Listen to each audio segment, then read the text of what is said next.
Good morning વિદ્યાર્થી મિત્રો. આજે ધોરણ 1 વિષય છે ઇંગ્લિશ. તો ઇંગ્લિશની અંદર આપણે A to Z આપણે જોઈ ગયા હતા, બરાબર. હવે આપણે જે A to Z છે એ ચિત્ર દ્વારા પણ ઓળખ્યા અને મૂળાક્ષરો પણ આપણે જોઈ ગયા. હવે આપણે શું કર્યું હતું કે આઈડિયલની અંદર ઇંગ્લિશમાં આઈડિયલ તમે લીધી હશે, બરાબર. તો એની અંદર આપણે જોઈએ છીએ યુનિટ 2 લિટર્સ, બરાબર. તો એની અંદર આપણે સ્મોલ અને કેપિટલ અને સ્મોલ મૂળાક્ષરો આપણે જોઈએ છીએ, બરાબર. તો મૂળાક્ષર એ આપણે જોઈ ગયા, બરાબર, કેવો કેપિટલ અને સ્મોલ. હવે આપણે જોવાના છીએ મૂળાક્ષર બી. કયો મૂળાક્ષર જોવાના છે? મૂળાક્ષર બી. તો અહીંયા આપેલો છે બી. આ કયો મૂળાક્ષર આપેલો છે? કેપિટલમાં, એટલે કે પ્રથમ એબીસીડીનો અહીંયા મૂળાક્ષર બી આપેલો છે. બીનો ગુજરાતી ઉચ્ચાર શું થાય છે? બ. શું થાય છે? બ. એવી રીતે અહીંયા બીજી એબીસીડીનો સ્મોલ એબીસીડી આપેલી છે. અહીંયા કયો છે? બી. એનો ઉચ્ચાર પણ શું થાય છે? બ, બરાબર. તો અહીંયા પહેલો કેપિટલ મૂળાક્ષર બી આપેલો છે એ આપણે શું કરીશું? જોઈશું. તો અહીંયા જુઓ, અહીંયા આપેલો છે એરો 1 2 3, બરાબર. જેવી રીતે એર આપેલા છે એવી રીતે તમારે મૂળાક્ષર બીને શું કરવાનું છે? ઘૂંટી દેવાનું છે, બરાબર. શું કરવાનું છે? ઘૂંટવાનું છે. હવે અહીંયા જુઓ, અહીંયા શું આપેલું છે? BALL, બોલ. બોલ એટલે દડો. બી ફોર બોલ, બી ફોર બેઅર અને બી ફોર બોટ, બરાબર. આપણે બી ફોર બોલ તો આપણે બોલીએ છીએ, બરાબર. એબીસીડીમાં બોલીએ છીએ ને કે A for apple, B for બોલ.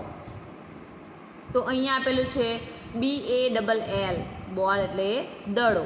પછી અહીંયા જુઓ, અહીંયા શું આપેલું છે? બેઅર. બેઅર એટલે રીંછ. શું આપેલું છે? BEAR, BEAR. બેઅર એટલે રીંછ, બેઅર એટલે રીંછ. પછી અહીંયા જુઓ શું આપેલું છે? BOAT, boat. બોટ એટલે હોડી. બોટ એટલે શું આપેલું છે? હોડી, બરાબર. તો અહીંયા જુઓ, અહીંયા આપેલો છે બી. શું આપેલો છે? બી. બી ફોર બોલ. શું આપેલો છે? બી ફોર બોલ. તો આપણે શું કરીશું? અહીંયા ઘૂંટતા જઈશું અને સાથે સાથે બોલતા જઈશું, બરાબર. તો અહીંયા આપેલો છે બી, તો આપણે શું કરીશું? ઘૂંટી દઈશું. બી ફોર બોલ. એવી રીતે અહીંયા આપણે લખીશું બી ફોર બોલ, બી ફોર બોલ, બરાબર. તો અહીંયા સુધી તમારે શું કરવાનું છે? ઘૂંટી દેવાનું છે. પછી અહીંયા નીચે જુઓ, નીચે અહીંયા લીટીઓ આપેલી છે, બરાબર. કેટલી આપેલી છે? 1 2, એમાં બોક્સ પાડેલા છે. એની અંદર શું કરવાનું છે? આપણે બી ફોર બોલ, બી ફોર બોલ આપણે શું કરવાનું છે? આપણી જાતે લખવાનું છે. પહેલાં અહીંયા ઘૂંટી દેવાના છે અને પછી અહીંયા લખવાનો રહેશે. તો કેવી રીતે લખવાનો છે એ જુઓ, કે પહેલાં શું કરીશું? ઊભી લીટી પાડીશું, બરાબર. પછી અહીંયાથી અહીંયા લઈશું અને અહીંયાથી અહીંયા. જેવી રીતે અહીંયા આપેલું છે જુઓ, કેવી રીતે એર આપેલા છે એવી રીતે તમે ઘૂંટશો એટલે તમને ખબર પડશે કે કેવી રીતે બી લખાય, બરાબર. કે બી ફોર બોલ. તો અહીંયા આપણે લખીશું કે બી ફોર બોલ, બી ફોર બોલ, બી ફોર બોલ. પછી અહીંયા લખીશું કે બી ફોર બોલ. તો તમારે શું કરવાનું છે? અહીંયા સુધી તમારે બી ફોર બોલ લખવાનો રહેશે, બરાબર. આ શું કરશો? તમે હોમવર્કની અંદર કરી દેશો, બરાબર. હવે નીચે જુઓ, કયો છે? સ્મોલ. સ્મોલ બી આપેલો છે, એટલે કે કયો? બીજી એબીસીડીનો. તો અહીંયા જુઓ, અહીંયા એરો આપેલો છે કે 1 2, 1 2, બરાબર. તો અહીંયા જુઓ બી. બી ફોર બેટ, બી ફોર બેટ અને બી ફોર શું છે? બટરફ્લાય. બરાબર. તો અહીંયા આપેલું છે બેગ. શું આપેલું છે? બેગ એટલે દફતર. બેગ એટલે દફતર. BAG બેગ એટલે દફતર. BAT બેટ એટલે બેટ. અહીંયા જોવા મળે છે બેટ. બરાબર. અહીંયા આપેલું છે BUTTERFLY. શું છે? બટરફ્લાય. શું છે? બટરફ્લાય. બટરફ્લાય એટલે શું છે? પતંગિયું. શું કહેવાય એને? પતંગિયું. બરાબર. તો અહીંયા જુઓ, અહીંયા આપેલું છે બી. તો અહીંયા આપણે લખીશું બીને ગુટીશું. જો કેવી રીતે લખવાના છે કે અહીંયાથી લઈને અહીંયા સુધી. બરાબર. બી ફોર બેગ. બી ફોર બેટ. બરાબર. તો અહીંયા આપણે બોલીશું બી ફોર બેટ. બી ફોર બેટ. બી ફોર બેટ. બરાબર. આ ટપકા તમારે શું કરવાના છે? ઘૂંટી દેવાના છે. હવે અહીંયા નીચે આપેલું છે જુઓ, અહીંયા આપેલી છે લાઈન. એમાં આપણે શું કરવાનું છે? આપણી જાતે કરવાનું છે. તો આપણી જાતે આપણે દોરીશું. અહીંયા જુઓ કેવી રીતે દોરવાનું છે. તો પહેલાં ઊભી લીટી પાડીશું અને પછી અહીંયાથી રાઉન્ડ. બરાબર. થઈ ગયો બી. બી ફોર બેટ. અહીંયા જુઓ કે બી ફોર બેટ. બી ફોર બેટ. બી ફોર બેટ.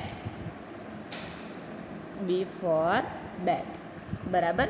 તો તમારે શું કરવાનું છે? અહીંયા સુધી તમારે બી ફોર બેટનું લખવાનો છે. તો આ તમે શું કરશો? હોમવર્કની અંદર કરી દેશો. બરાબર ને? હવે જુઓ આગળ આપેલો છે મૂળાક્ષર સી. કયો આપેલો છે મૂળાક્ષર? C. C for cat. C for cat. A for Apple.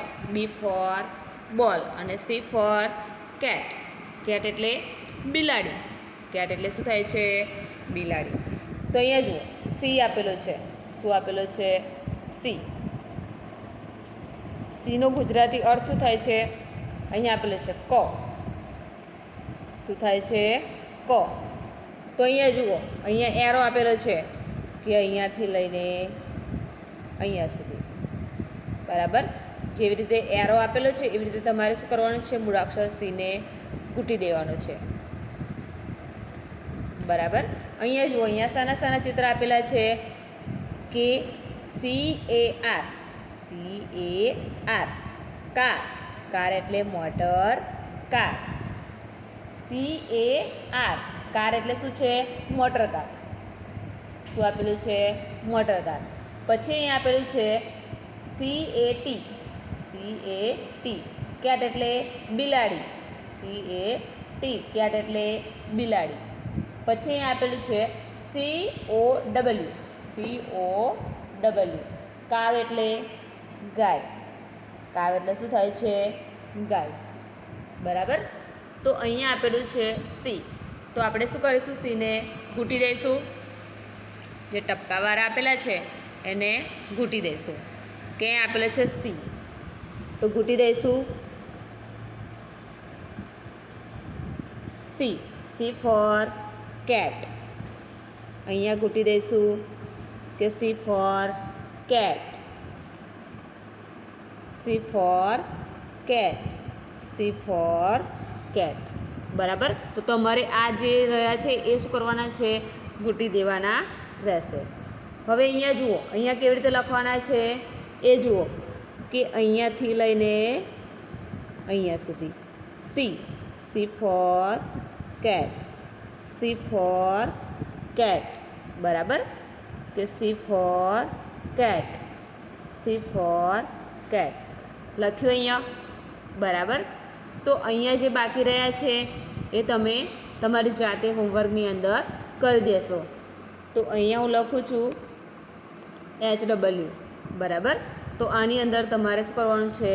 તમારી જાતે બોલવાનું છે અને સાથે સાથે મૂળાક્ષર સી લખવાનો રહેશે. બરાબર. C for cat. હવે નીચે જુઓ શું આપેલું છે? અહીંયા આપેલો છે સી, પણ કયો સી આપેલો છે? સ્મોલ. સ્મોલ એટલે કે બીજી એબીસીડીનો સી અહીંયા આપેલો છે. આગળ આપણે સી જોયો, સી ફોર કેટ. એ કેવો હતો? કેપિટલ, એટલે કે પ્રથમ એબીસીડીનો સી હતો. અહીંયા સ્મોલ એબીસીડીનો આપેલો છે સી. તો અહીંયા જુઓ ચિત્રમાં CAKE, કેક. કેક એટલે કેક. CAP, કેપ એટલે ટોપી. કેપ એટલે ટોપી. પછી આપે છે COT, કોટ. કોટ એટલે ખાટલો. શું આપેલું છે? કોટ એટલે ખાટલો. અહીંયા ચિત્ર દ્વારા દર્શાવેલા છે. બરાબર. તો અહીંયા આપણે સીને શું કરીશું? ઘૂંટી દઈશું. બરાબર. તો ઘૂંટીશું. જેવી રીતે ટપકા આપેલા છે એવી રીતે જ આપણે ઘૂંટવાનો છે. C for cap. C for cap. C for cap. C for cap. C for cap. બરાબર. તો અહીંયા શું કર્યું આપણે? C for cap. અહીંયા ટપકાવાળા સી આપેલા હતા એને આપણે ઘૂંટી દીધા. ઘૂંટી દીધા કે નહીં? તો આપણે ઘૂંટી દીધા. બરાબર. તો આ જે બાકી રહ્યા છે એ તમારે ઘરેથી ઘૂંટી દેવાના રહેશે. હવે નીચે જુઓ. નીચે અહીંયા જે જગ્યા આપેલી છે 2 લાઇન્સ, બરાબર, એની અંદર શું કરવાનું છે? આપણી જાતે કરવાનું છે. તો C for cap. C for cap. પહેલાં આપણે કેપિટલમાં એ જોઈ ગયા કે સી ફોર કેટ. કેટ એટલે બિલાડી. અને અહીંયા જે સ્મોલ એબીસીડીમાં છે A C for cap. Cap એટલે ટોપી. બરાબર. તો અહીંયા આપણે શું કરીશું?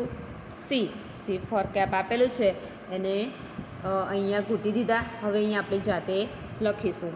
જુઓ કેવી રીતે લખાય છે? સી. પહેલાં કેપિટલમાં આપણે જુઓ રેડ લીટીથી લેતા હતા. રેડ કલરની લીટીથી લઈને અહીંયા બ્લુ કલરની લીટી સુધી આપણે લાવતા હતા. અહીંયા કેપિટલમાં કેવું છે? સ્મોલ એટલે કે નાનું. બરાબર. તો અહીંયા જુઓ આ જે બ્લુ લીટી છે એની અંદર જ સી આવી જાય છે. આવી જાય છે કે નહીં? બરાબર. ખાસ ધ્યાન રાખવાનું છે કે સી કેવી રીતે લખાય છે. પછી અહીંયા ડી કેવી રીતે લખાય છે? બી છે. શું છે? બી. બી ફોર બેટ. બી ફોર બેટ. તો જુઓ આ જે બી છે એને શું કરવાનું છે? રેડ કલરથી લેવાનું છે. રેડ કલરની લીટી આપેલી છે એટલે બ્લુ કલરની લીટી સુધી લેવાનું છે. એ સ્મોલ છે છતાં પણ એ લીટી ક્યાં રહેવાની છે? રેડ કલરની. અને અહીંયા સી આપેલો છે એને બ્લુ કલરની બંને લીટી છે એની વચ્ચે જ આપણે સી લખીશું. બરાબર.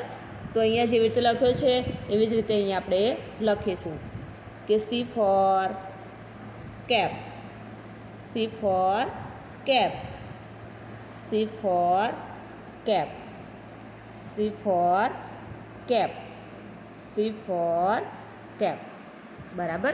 તો અહીંયા શું કર્યું આપણે? સી ફોર કેપ આપ્યો તો અહીંયા આપણે લખી દીધું. આ જે બાકી છે એ તમારે શું કરવાનું છે? હોમવર્કની અંદર તમારે કરી દેવાનું રહેશે. બરાબર. આપણે શું જોયું કે પહેલાં જોયો મૂળાક્ષર બી. કયો મૂળાક્ષર જોયો? મૂળાક્ષર બી. બી ફોર બોલ. બી ફોર બોલ. તો આ બી ફોર બોલ છે એ તમારે શું કરવાનું છે?